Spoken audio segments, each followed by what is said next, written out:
ছেলেরা, বাবারা, বিশেষ করে নওজোয়ান, আল্লাহর দোহাই তোমরা এমন বন্ধু বানায়ও না যে বন্ধু তোমারে একবারও আল্লাহর কথা বলেন।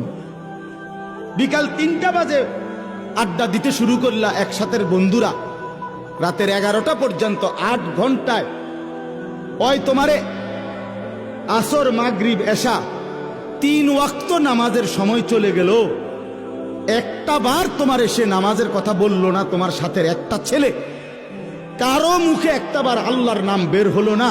আল্লাহর কসম, এরা বন্ধু না, এরা সরাসরি শয়তান, শয়তান, শয়তান। এগুলো এটা বন্ধু না, এটা শয়তান, ইবলিস। তুমি ইবলিস ছিল না, এই যে তোমার লগে আছে যে হইতে ইবলিস, ওইতে ইবলিস। তুমি শয়তান দেখছো না, এইতে শয়তান। এই যে তোমার উলঙ্গ ছবি দেখায়, যে তোমার নর্তকী দেখায়, তোমার মোবাইলের এমবি শেষ, এবার তার মোবাইল দিয়ে তোমার নারী দেখাইতেছে। হ্যাঁ, নারীর সন্ধান, মদের সন্ধান, জুয়ার সন্ধান, অসভ্যতার সন্ধান যে বলে দেয়, ওই বন্ধু না, ওই শয়তান। আজকে লক্ষ লক্ষ মুসলমানের যুবক বরবাদ হয়ে গেছে এই অসৎ বন্ধুর খপ্পরে।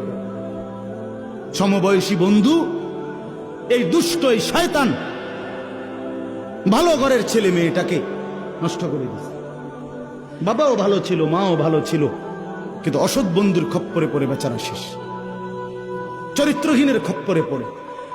নবী সাল্লাল্লাহু আলাইহি ওয়াসাল্লাম বলছেন, লা তুসাহিব ইল্লা মুমিনান, ইমানদার ছাড়া কাউকে বন্ধু বানায় না। কোরআন শরীফে আছে, নবীজিকে আল্লাহ বলছে, বন্ধু সকাল সন্ধ্যায় যারা আমি আল্লাহর বন্দিগি করে, আপনি কেবল নিজেকে তাদের সাথেই বেঁধে রাখেন।